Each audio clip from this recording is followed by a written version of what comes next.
Boa noite, povos do Brasil.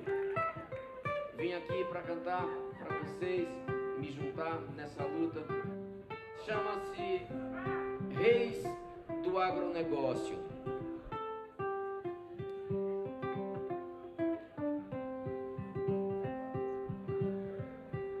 Ó donos do agrobis, ó reis do agronegócio, ó produtores de alimentos com veneno. Um pouquinho. Vocês que aumentam todo ano sua posse e que poluem cada palmo de terreno e que possuem cada qual um latifúndio, que distratam e destroem o ambiente. De cada mente de vocês olhei no fundo e vi o quanto cada um no fundo mente. Vocês desterram povaréus ao léu que erram e não empregam tanta gente como pregam. Vocês não matam nem a fome que há na terra, nem alimentam tanto a gente como alegam. É o pequeno produtor que nos provê. E os seus deputados não protegem como dizem. Outra mentira de vocês, Pinóquios velhos. Vocês já viram como tá o seu nariz, hein? Vocês me dizem que o Brasil não desenvolve sem o agrebis feroz desenvolvimentista. Mas até hoje, na verdade, nunca houve um desenvolvimento tão destrutivista. É o que diz aquele que vocês não ouvem, o cientista. Essa voz, a da ciência, tampouco a voz da consciência os comove. Vocês só ouvem algo por conveniência. Para vocês que emitem montes de dióxido, para vocês que têm um gênio neurastênico, pobre tem mais é que comer com agrotóxico. Povo tem mais é que comer se tem transgênico. É o que acha, é o que disse um certo dia Miss Motosserra Rainha do desmatamento. Já o que eu acho é que vocês é que deviam diariamente só comer seu alimento. Vocês se elegem e legislam feitos cínicos em causa própria ou de empresa coligada. O frigo, a multi de transgene e agentes químicos que bancam cada deputado da bancada. Até comunista cai no lobby antiecológico do ruralista, cujo clã é um grande clube. Inclui até quem é racista e homofóbico. Vocês abafam, mas tá tudo no YouTube.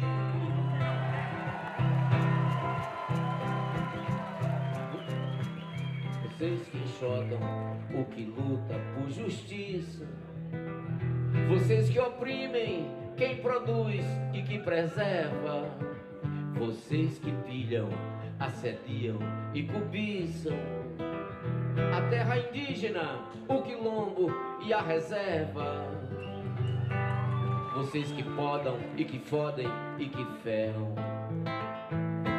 Quem represente pela frente uma barreira, seja o poceiro, o seringueiro ou o sem terra, o extrativista, o ambientalista ou a freira.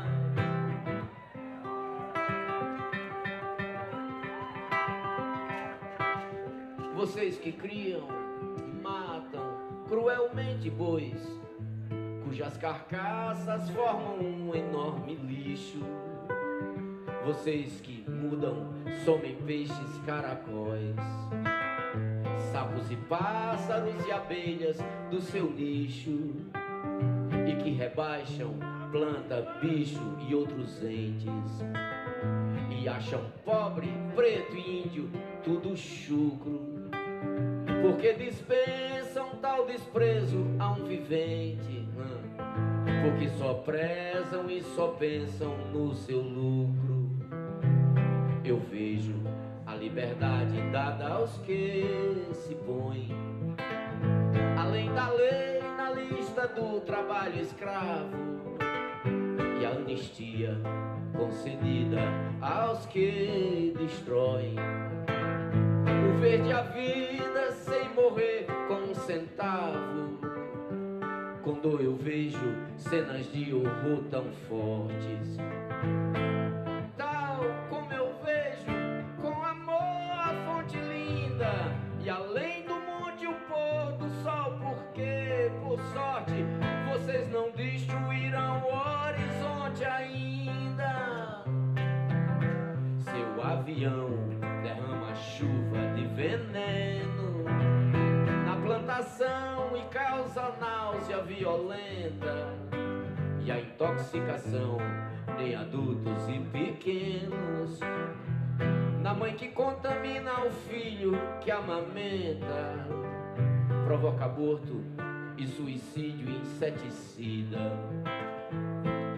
Mas na mansão o fato não sensibiliza, vocês já não estão nem aí com aquelas vidas. Vejam como é que o agrobis desumaniza.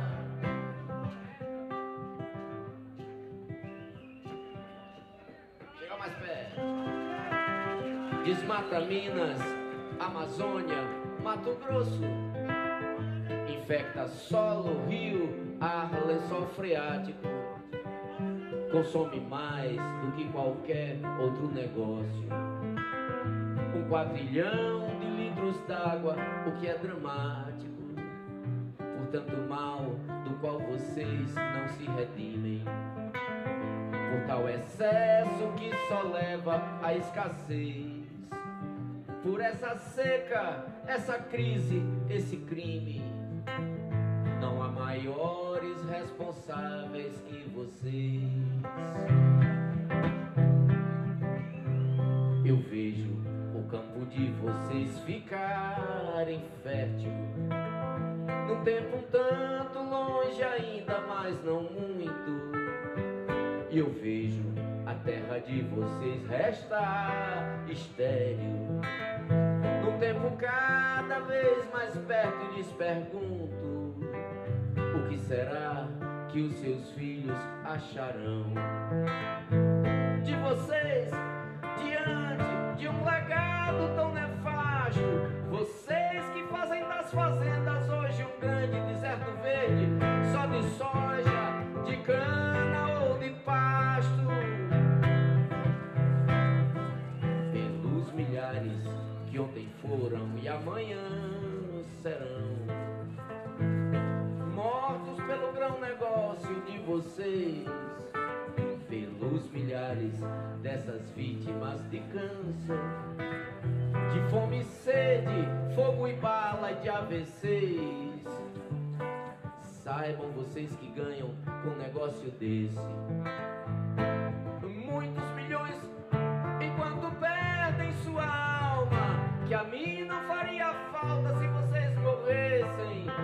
Saibam que não me causariam nenhum trauma, que a mim não faria falta se vocês morressem. Talvez enfim a terra assim encontrasse calma, que a mim não faria falta se vocês morressem. Saibam vocês que não me causariam nenhum trauma, que a mim não faria falta se vocês morressem. Talvez assim a terra enfim encontrasse calma. Ó donos do agrobis, ó reis do agronegócio, produtores de alimento com veneno. Obrigado, gente!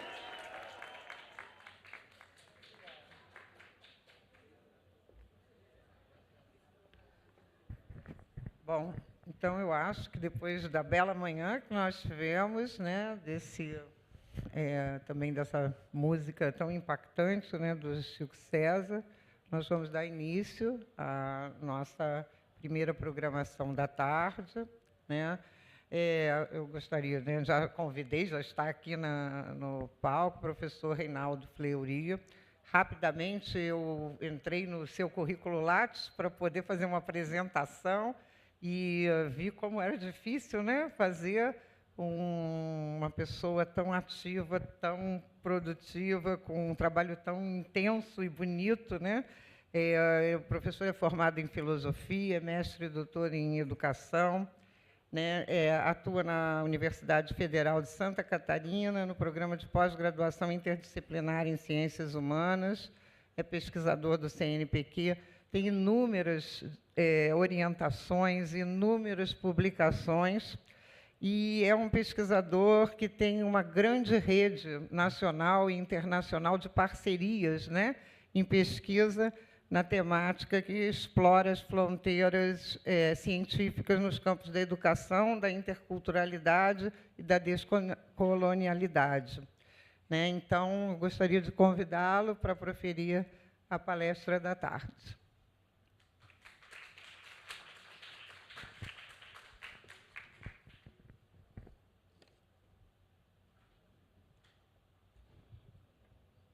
Então, boa tarde. Primeiro, eu queria manifestar minha grande alegria de poder estar aqui participando desse evento, agradecer o convite tão amável a fazer parte dessa rede, desse debate, e gostaria justamente de trazer aqui para a reflexão e o debate alguns elementos que nos ajudem, como eu disse recentemente, a radicalizar as nossas opções e as nossas pesquisas, principalmente no contexto social, político, cultural, tão tenso e em profunda crise hoje.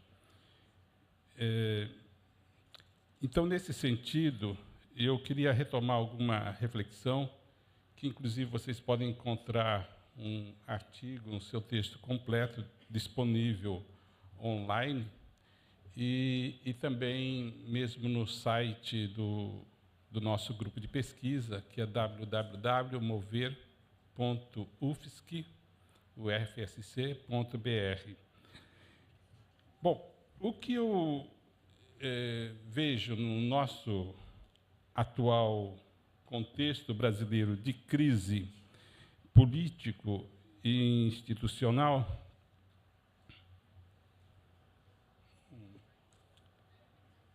eu não sei como é que mexe isso daí. Bom,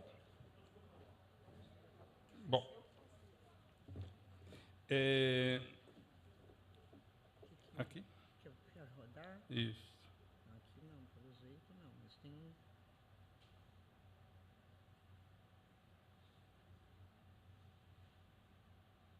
Não, como é que rola essa tela? Tá. Tudo bem. Então, independente do texto, que, na realidade, depois dos usos absolutamente Tá legal. Tá legal, muito obrigado.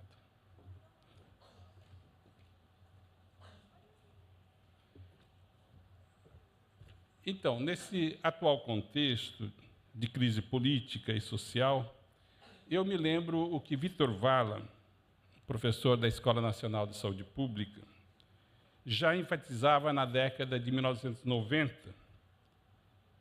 E essa reflexão do Vitor Vala me parece muito pertinente para refletir em que sentidos os líderes e políticos, profissionais e intelectuais têm, e as dificuldades que eles têm, que nós temos, de compreender o que os diferentes sujeitos populares estão querendo nos dizer.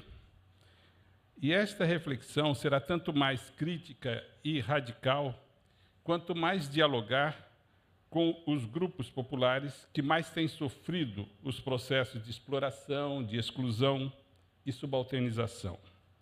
Neste sentido, temos muito a aprender com os povos indígenas, com os povos originários, que há 5 séculos vêm resistindo aos processos genocidas da colonização. Segundo o alerta de Eduardo Viveiros de Castro, ele diz que o encontro com o mundo índio nos leva para o futuro, não para o passado. Os índios, os indígenas, têm muito a colaborar para um país democrático e diverso. Isto requer reconsiderar radicalmente os significados atribuídos aos povos indígenas no contexto da colonização, um contexto que é constitutivo do povo brasileiro. A colonização no Brasil produziu um processo de genocídio dos povos originários, um processo de destruição de seus territórios ancestrais, bem como de ocultamento e esquecimento de suas ricas e variadas culturas nacionais. A gente nota, inclusive pelo censo, dá para fazer o censo de 2010 nos permite fazer uma comparação como era a população originária no início da colonização, em 1500, que é calculada em torno de 4 milhões de pessoas, hoje está reduzida a cerca de 900 mil pessoas. Isto é menos de 0,5% do conjunto dos atuais 200 milhões de brasileiros. De 1.000 etnias, aproximadamente, no século XVI, ainda resistem no território brasileiro, no século XXI, cerca de 305 grupos étnicos que falam 274 línguas aborígenes não eurodescendentes. Os maiores povos originários do Brasil, aqueles povos que têm uma população entre 10 e 50 mil pessoas, nós encontramos o povo ticuna, do Amazonas, o povo Guarani Kaiowá, principalmente no Mato Grosso do Sul, os Caigangue, que estão presentes nos estados de São Paulo, Paraná, Santa Catarina e Rio Grande do Sul, além dos povos Macuxi, Terena, Yanomami, Potiguara, Pataxó, Sateremaué, Munduruku, Mura, Chucuru, Baré, Pancararu, Cocama, Uabixama, Caiapó, Chacriabá e outros mais de 200 povos. Vários autores vêm desenvolvendo uma reflexão e um estudo sobre perspectivas decoloniais e não coloniais. Por exemplo, eu me lembro de um pesquisador suíço que mora há mais de 40 anos na Amazônia peruana, Jorge Gachet. Ele diz que, convivendo com os povos ribeirinhos e indígenas da Amazônia, compreendeu que estas comunidades não têm vocabulário para expressar a língua castelhana em língua castelhana ou portuguesa, os valores implícitos nas condutas cotidianas dos povos da floresta. E, por isso, não consegue reivindicar seus valores identitários, em que estão em contraste com os valores sociais urbanos e capitalistas.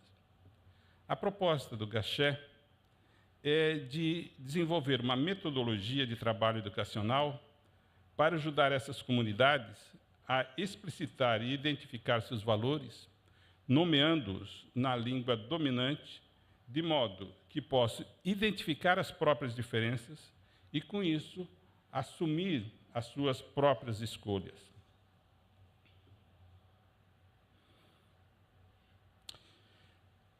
Por outro lado, Jacques Gauthier, que é um pesquisador de origem francesa, mas que vive há muitos anos no Brasil, no Norte, ele compartilha a compreensão de que os oprimidos possuem conhecimentos desconhecidos por outros grupos culturais, mas que podem ser explicitados mediante o diálogo intercultural. Cada grupo, seja acadêmico ou grupo popular, mostra ao outro o que ele não vê e não pode ver em si. O conceito de dialogicidade expressa essa dupla necessidade de uma escuta sensível, mútua e de uma crítica mútua das próprias ilusões e cegueiras de antes das rupturas epistemológicas. Com esta disposição é que, então, a gente se pergunta aqui, desde uma atitude crítica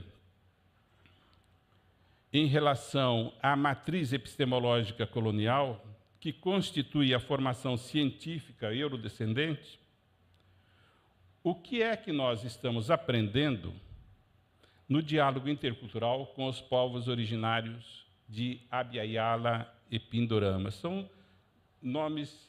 Abya-Yala é o nome que se dá a todo o continente das Américas, é o nome do povo Kuna, que se refere a toda essa região. E Pindorama, vocês sabem, é o nome que os próprios guaranis dão ao seu território. Os genocídios dos povos ancestrais na América Latina constituem uma dimensão paradoxal do processo de globalização do sistema moderno colonial, que, ao implantar e expandir o modo de produção capitalista, mediante a exploração dos recursos da natureza e mediante a submissão dos trabalhadores, vem promovendo a destruição sistemática dos ecossistemas. E também vem promovendo essa desarticulação dos povos guardiões desse ambiente. Assim, nesse contexto trágico, torna-se absolutamente necessário aprender com os povos originários modos de vida que tornem sustentável a convivência planetária, inclusive para as futuras gerações dos seres humanos e das diferentes espécies dos seres vivos que necessitam cuidar da Mãe Terra para que a Mãe Terra possa cuidar dos seres vivos. O diálogo intercultural crítico com os povos originários implica em desconstruir o processo e princípios coloniais e em promover a construção de modos não coloniais de ser e de viver, de poder e de saber. Decolonializar, o que significa? Implica um projeto, diz a Catherine Walsh, um projeto intencional e um processo contínuo e insurgente de diálogo e cooperação intercultural, que justamente possa reinventar os modos de vida numa perspectiva não colonial. Hoje, os povos indígenas são mais vulneráveis do que nunca, frente à ofensiva dos proprietários de terra, como nós acabamos de ver, dos grandes projetos econômicos, bem como dos projetos políticos que cerceiam o processo de demarcação e autonomia dos territórios indígenas. Aqui eu queria lembrar uma citação de um conjunto de autores que apresenta uma visão dessa relação dos povos indígenas com os projetos que vêm sendo desenvolvidos no âmbito latino-americano e brasileiro. A iniciativa voltada para o mercado internacional atende às expectativas de poderosas corporações econômicas. E essas corporações atuam em diferentes áreas, na mineração do petróleo e gás, nos monocultivos de soja, de cana-de-açúcar, de pecuária, da celulose, a produção de agrocombustível, a exploração madeireira e demais recursos naturais. Também se beneficiam as grandes empresas construtoras, que, como a gente sabe, vêm financiando as políticas nacionais, com a expectativa de receber tudo em uma proporção bem maior. Fazem parte dessa carteira de projetos o projeto de integração da infraestrutura regional sul-americana, a IRSA, que aqui no Brasil integra o Programa de Aceleração do Crescimento, PAC. E fazem parte justamente dessa política a construção de hidrelétricas, linhas de transmissão, estradas, ferrovias, hidrovias, portos e aeroportos, sistemas de comunicação, que, como sabemos, vêm sendo submetidos a um processo de apropriação comercial, tornando-se propriedade de grandes empresas multinacionais.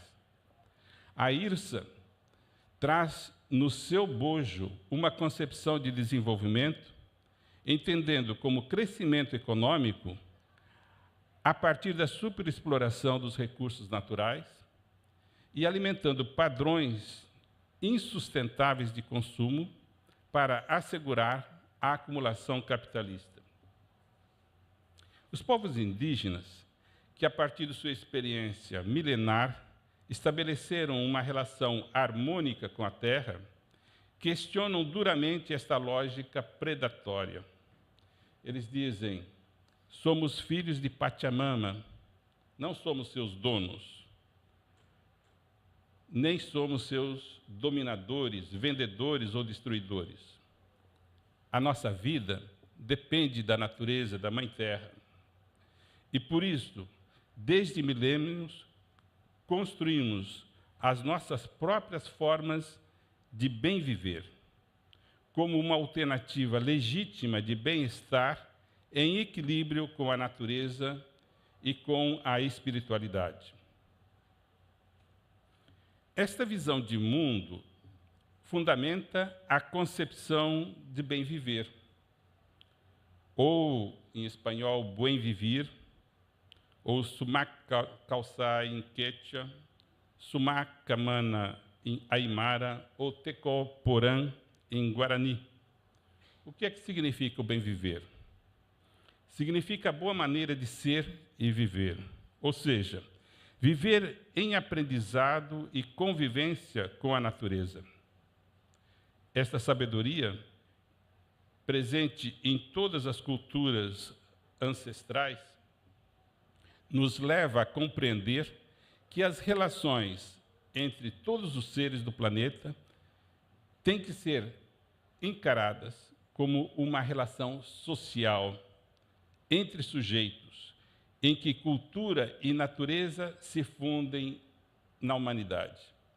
Eu me lembro no discurso de Evo Morales na ONU, há 2 anos atrás, ele evidenciava que na Constituição boliviana se defende os direitos da natureza como superiores aos direitos humanos, porque os seres humanos, a vida dos seres humanos e de todos os seres vivos, depende da natureza. Por isso é fundamental, é primordial cuidar da natureza, preservar seus direitos. Me lembro também, Boaventura citava esta experiência da Nova Zelândia, que acabou por definir os direitos humanos de um rio. E aí algum repórter perguntou, mas o rio não é uma pessoa, não é um ser humano. E ele perguntou, e as empresas são?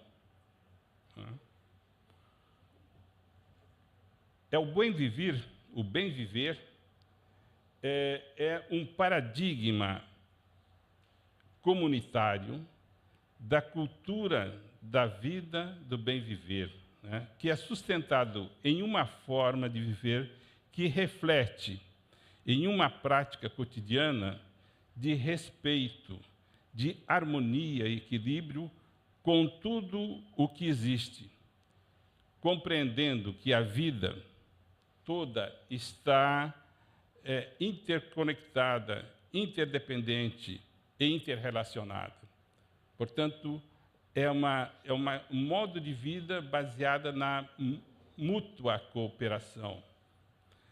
A terra, como mãe, Pachamama, protege e promove a vida mediante dádiva e reciprocidade. A natureza torna a vida humana possível e, por reciprocidade, os seres humanos são convidados a cuidar e proteger a natureza. Há um bem viver quando existe harmonia com a natureza e com os membros da comunidade. Portanto, comunidade e respeito, harmonia com a natureza são duas dimensões chaves dessa visão de mundo. Isto acontece quando existe alimentação suficiente, saúde e tranquilidade, quando a divina abundância permite a economia da reciprocidade. E como diz o Meliá, o Jopoi, isto é, a atitude de mãos abertas de um para com o outro. Esta visão de vida e de natureza contrasta justamente com a cultura ocidental do mercado, a cultura capitalista, em que a natureza é concebida como um objeto a ser dominado, apropriado, mercantilizado. E a maneira como a vida na sociedade capitalista se desenvolve transforma justamente a natureza em objeto. Já para os povos ancestrais, a natureza se apresenta como aquela que nos dá a vida, né? Para os povos originários, a sua visão de mundo se contrasta. Isto é, a visão de mundo dos povos originários nos ajuda a superar a concepção moderna que divide a natureza e a sociedade como duas dimensões opostas em contínua luta recíproca. E essa divisão é que justifica a exploração e dominação predatória da natureza por parte dos seres humanos.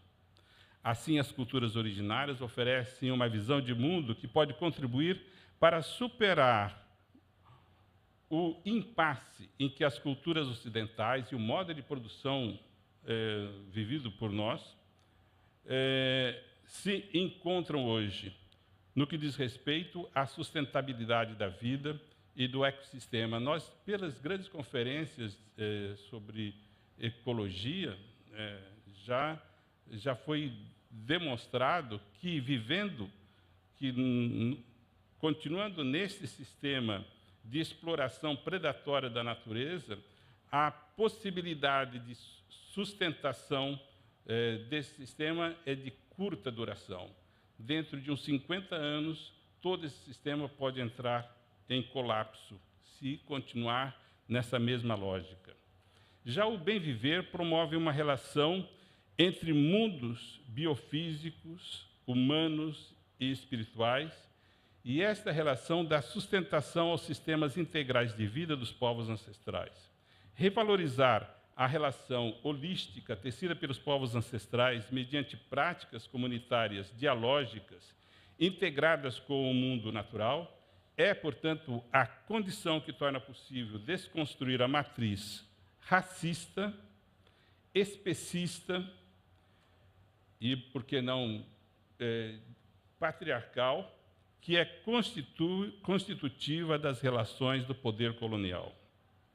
A cultura Abya-Yala do bem-viver, tecida pelos povos ancestrais mediante práticas comunitárias dialógicas integradas com o mundo natural, é a condição que torna possível, portanto, reconfigurar também as relações jurídico e políticas do Estado, para além da imposição do nacionalismo monocultural.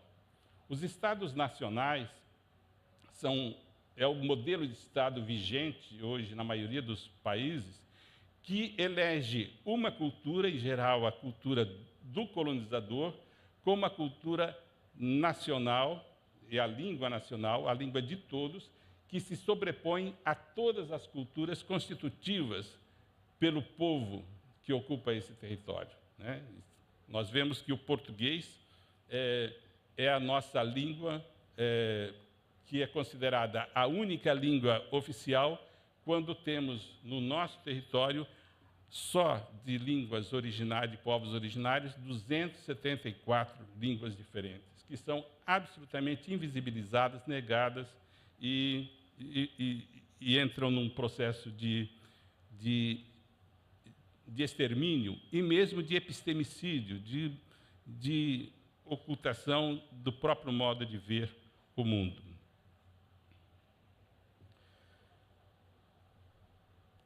Então, nesse sentido, a transformação política implica em mudanças na própria matriz moderno-colonial do saber. Portanto, reconhecer a singularidade e a relatividade das culturas e das ciências eurodescendentes, desconstruindo o mito da universalidade, é a condição para reconhecer as racionalidades epistêmicas desenvolvidas historicamente por comunidades ancestrais e por movimentos populares, de modo que, com eles, possamos estabelecer diálogos críticos e interação mutuamente enriquecedoras. Me parece que este é um ponto-chave no campo das ciências. É questionar radicalmente o princípio de que a verdade, de que o conhecimento verdadeiro é um conhecimento universal e que, uma vez estabelecido o conhecimento científico, ele deve ser imposto e aceito por todos os grupos sociais, independentemente de suas visões de mundo, de seu modo de viver. O pressuposto da universalidade é um pressuposto colonial porque elege a visão de mundo de um povo, de uma cultura, como sendo válida para todas as outras culturas. E, a partir desse pressuposto, todas as diferentes culturas são vistas como parciais, como senso comum, como superstição. E, portanto, se nega a legitimidade de interlocução com as culturas dos outros povos.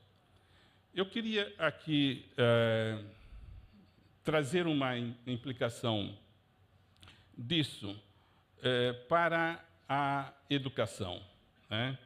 Eu lembro de uma conversa que tive há tempos com Eliel, que é hoje um pesquisador Kaiowá Guarani.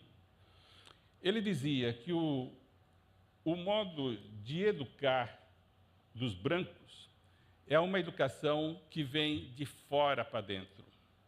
Então, se busca transmitir esse conhecimento universal, pressupostamente universal, e fazer com que cada indivíduo aprenda esses conhecimentos como instrumentos, inclusive, de relação com o mundo e com os outros. Já para os povos originários, a educação se dá de dentro para fora, a partir da reflexão, a partir da relação com a natureza, a partir das relações comunitárias com o seu povo, com a sua comunidade. E é, portanto, um processo de educação que, ativando, é como uma fonte que jorra vida e reflexão. E ele diz, nesse processo a gente pensa a nossa vida não imediatamente, mas se pergunta o que nós queremos ser daqui a 100 anos. Portanto, é um processo de educação que prepara, que forma cada pessoa na vida de comunidade para criar uma relação sustentável com o mundo. Ele diz também que os princípios que regem esses processos relacionais são eminentemente dialógicos, respeitosos, inclusive do desenvolvimento pessoal de cada criança, de cada pessoa, no seu contexto. E aí a gente pode estar se perguntando o que, de fato, aprendemos com os povos originários no que diz respeito à educação. Eu levanto a hipótese de que muitos educadores, os melhores educadores que nós temos,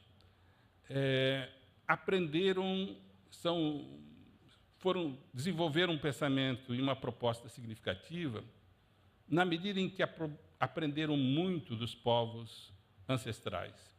Por exemplo, Paulo Freire. Qual é a proposta de Paulo Freire? As pessoas se educam em relação mediatizadas pelo mundo. Portanto, quebra o paradigma de que a educação se transmite de um para o outro como uma transmissão de conteúdos a serem assimilados e reforça a ideia que cada pessoa vai se educando, se formando na relação com as outras pessoas, na medida em que compreende, vai buscando compreender e resolver os problemas, os desafios que se encontram no seu contexto. Estes são os princípios da educação numa perspectiva do bem viver. Portanto, a hipótese que eu levanto é que essa formulação de perspectiva educacional de Paulo Freire foi desenvolvida na sua relação com os movimentos sociais, principalmente com os movimentos populares, que trazem legados de cosmovisões, de modo de viver dos povos ancestrais que constituem justamente a nossa população. Então, nesse sentido, me parece muito importante essa perspectiva de aprender a educar com os povos originários. Mas, ao mesmo tempo, na relação com os... Se a gente formulou, por exemplo, Paulo Freire formulou a sua teoria, tendo como referência autores e teorias europeias, eurodescendentes, ele traz em seu bojo elementos de uma, vamos dizer, autocrítica, de reflexão crítica radical dos próprios princípios educacionais. Então, nesse sentido, a própria proposta formulada de educação, ela, na relação de aprendizado com os povos originários, trazem alguns elementos. Por exemplo, a educação entendida como um processo dialógico de problematização e transformação das relações socioculturais desiguais e injustas, se apresentam como um instrumento de luta política e dos grupos sociais e étnicos subalternizados e excluídos. Mas as lutas sociopolíticas conduzidas em parceria com os povos ancestrais radicalizam os projetos de transformação social para além dos limites do Estado-nação e do antropocentrismo, criando perspectivas de organização política que sustentem as diferenças naturais e socioambientais, bem como os direitos da natureza. Então, a nossa luta não se reduz ao âmbito da luta no contexto do Estado, da política do Estado, mas da política no sentido muito mais amplo, que envolve também todos os seres vivos e todas as dimensões da natureza. Também,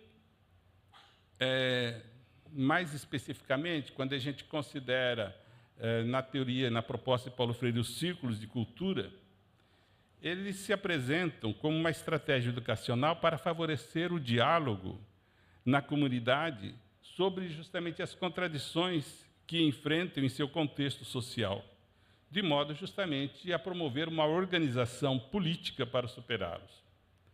Nessa direção, com as culturas indígenas, aprende-se que as lutas sociais e políticas não se restringem a mudanças no âmbito do sistema mundo moderno colonial, mas se busca reconstruir as relações sociais na perspectiva intertranscultural. E aqui eu citei um autor, Jacques Gautier, que já tinha citado antes. Eu queria só lembrar um texto que eu considero bastante interessante, que vocês podem encontrar facilmente para ler, que se chama Demorei Tanto para Chegar. E, nesse texto, o Jacques Gautier ele reflete sobre a sua trajetória como pesquisador, que parte da cultura ocidental, científica ocidental. Ele passa por uma vivência e reflexão sobre as formas de conhecimento elaborados através dos processos induzidos pela ayahuasca dentro das culturas indígenas brasileiras, e passa também para uma reflexão sobre o modo de conhecer desenvolvido pelo budismo, né? Então, atravessa todas essas três grandes epistemologias, né, numa perspectiva transcultural. E é bastante interessante ver como, nessa travessia, se produz todo um processo de, não só questionamento das bases e dos princípios da ciência ocidental, mas uma reconstrução, um redimensionamento das perspectivas de construção da ciência no mundo contemporâneo. Para concluir, eu diria que o diálogo crítico entre as culturas ancestrais pode permitir processos transculturais em que não apenas as pessoas se educam em relação mediatizadas pelo mundo, mas também, e sobretudo, os povos e suas culturas se transformam, se educam mediatizadas pelas relações que a gente estabelece de parceria, de solidariedade crítica entre as pessoas. Com isso, muito obrigado e agradeço a generosa escuta e acompanhamento disso. Agora podemos até conversar um pouquinho sobre isso. Obrigado.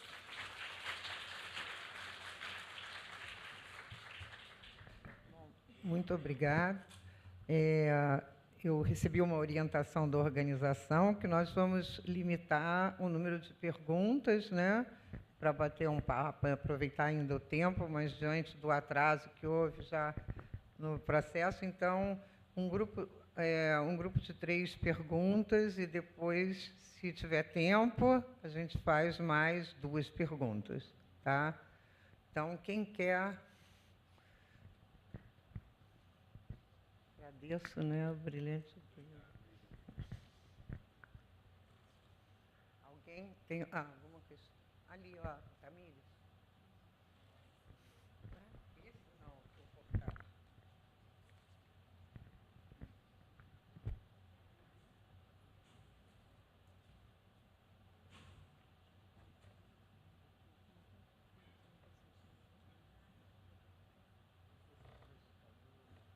Boa tarde. Professor, poderia-se dizer que a questão do saber a quem pertence ou a quem a pessoa é, tanto no povo indígena como no homem contemporâneo, é o que pode levar a essa confusão toda de referencial na sociedade?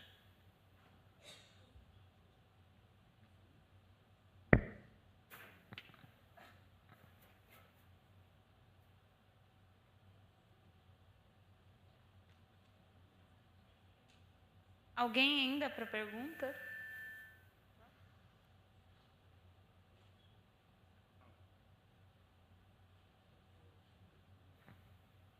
Oi, professor, tudo bem?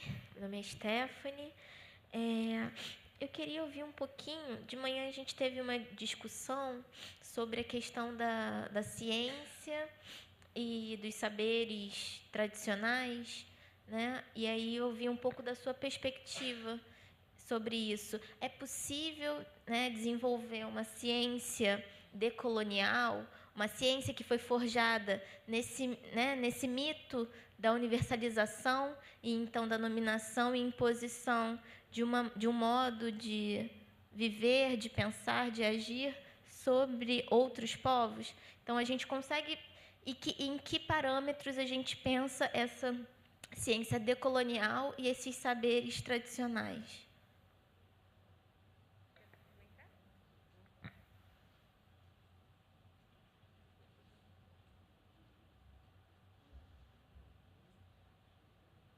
Então, professor, eu entendo a decolonialidade, que ela cumpre um papel crítico importante e força a gente a fazer releituras, né, da nossa construção social, histórica, política, mas eu temo uma idealização também de alguns referenciais de culturas ou de povos, ou de outros modos de vida e outras organizações diferentes da nossa, que brasileira, digamos assim, que predominantemente é ocidentalizada, né? Tem uma certa idealização, seja porque eu já trabalhei muito, com imersão muito profunda com os camponeses indígenas, né? Seja também porque a gente precisa trazer para esse debate também as contradições. O capitalismo ele não seduziu só, digamos assim, os que estão nessa outra condição de classe média ou intelectuais, ou a nossa condição aqui, tá certo? O capitalismo também seduziu esses povos de origem tradicionais.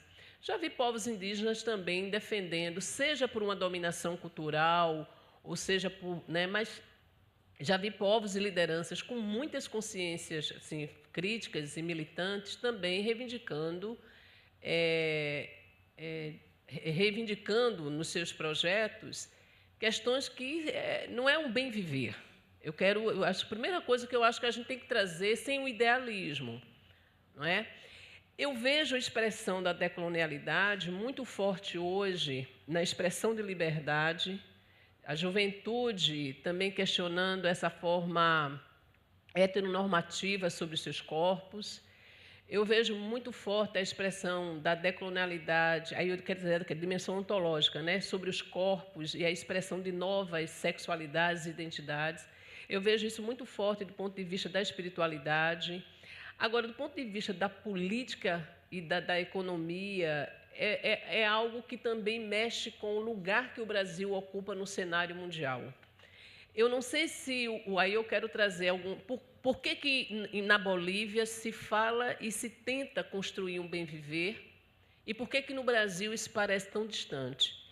Por conta da dominação aqui, que é muito mais forte, o genocídio dos povos tradicionais também foi muito mais forte. É porque lá nós temos um indígena que para eles nem todo mundo o reconhece como indígena, mas a gente o reconhece como indígena, que está no comando do poder. Eu acho que tem coisas aí que nos diferenciam. Queria que a gente conversasse um pouco sobre isso, que eu acho válido pensar, é um caminho, é uma luz, mas eu não quero idealizar.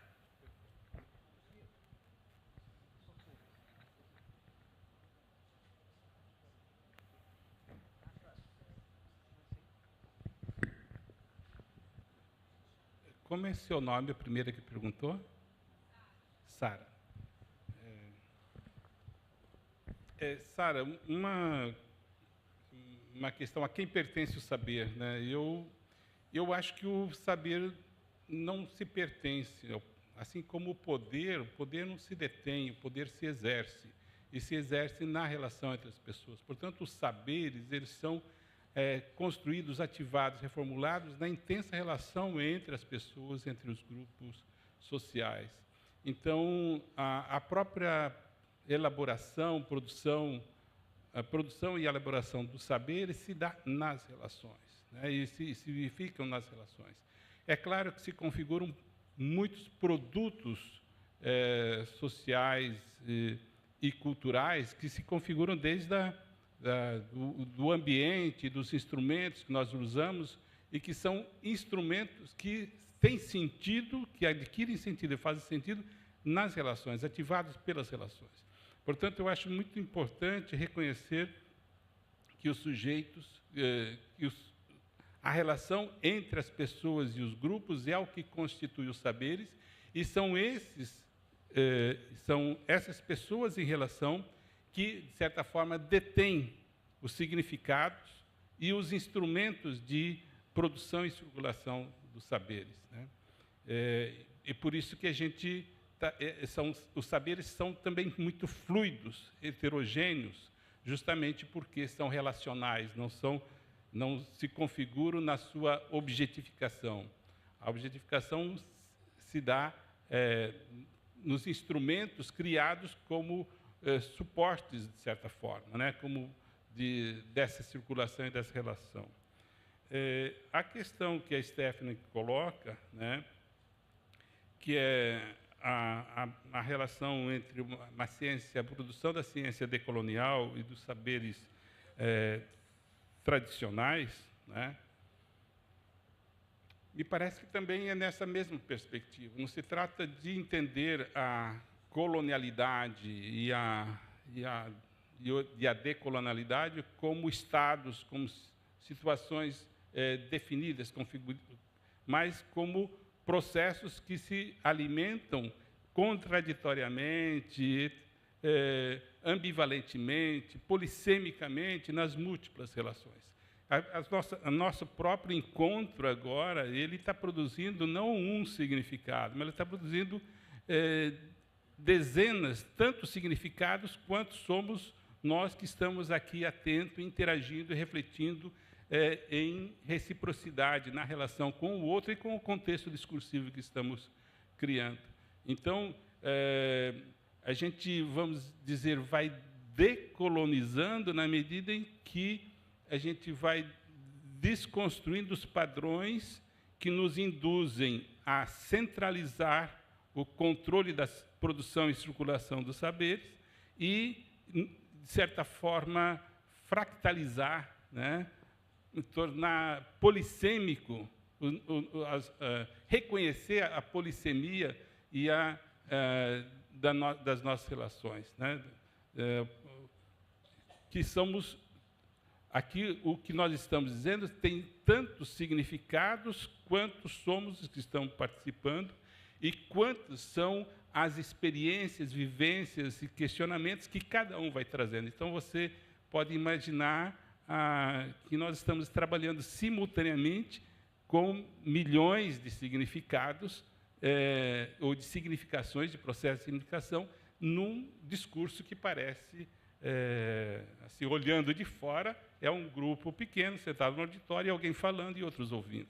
Não, a gente ir além dessa aparência e reconhecer essa complexidade das nossas relações. Então, nesse sentido, é muito pertinente o questionamento que a Socorro faz. A gente tem essa tendência, vocês podem perceber até no próprio escrita, né, no esforço que a gente faz desde dentro da academia, de uma determinada cultura, compreender e se relacionar com os outros. E necessariamente, quase que inevitavelmente, ao raciocinar ou tentar estabelecer uma relação de diálogo com os povos ancestrais, que são variados, né, que são muito diferentes entre si, a gente interagir com o Guarani ou com o Caigangue, ou com o Xokleng, ou com o Ticuna, a gente se encontra sujeitos muito diferentes.